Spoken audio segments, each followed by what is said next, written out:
Eto na lang yung natitira sa ating mga application na kung saan yung iba ay binaba na natin. Dahil kailangan na niya kasing mag-upgrade kaya binaba ko na siya dito sa aking dashboard.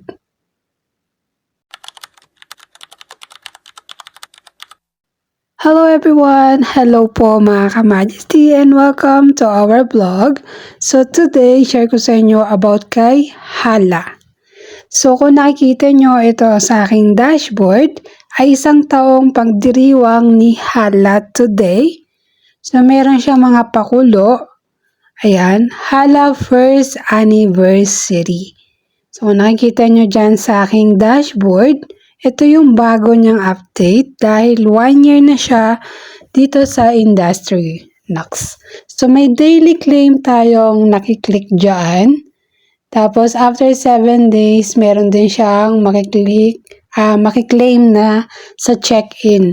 So about naman sa hagis, meron siyang mga nakalagay dyan na ihagis mo mga event.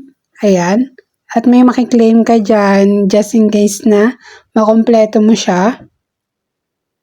So, ayan yung aking dashboard today dito kay Hala. Pero hindi yan yung isi-share ko sa inyo kasi etong purple coins, ito yung nakukuha natin minsan sa pag-spin at nakukuha natin dito sa sign-in daily. Yan, ipapakita ko sa inyo na pwede siyang i-convert pero kailangan mong maging VIP. So kapag naupo ka sa panel, may nakaset pa akong 2 account dyan sa taas. So ito yung mga event na makikita mo sa iyong lucky box.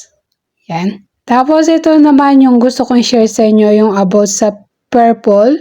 Ayan, umabot na kasi siya ng 10,740 sa daily sign-in ko.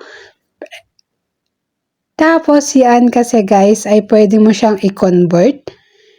Ilagay mo lang dyan yung 1 times 10,000. 1 lang guys, 1. Sumobra lang tayo ng 0. So yan guys. And then kailangan VIP kayo para ma-convert nyo yun.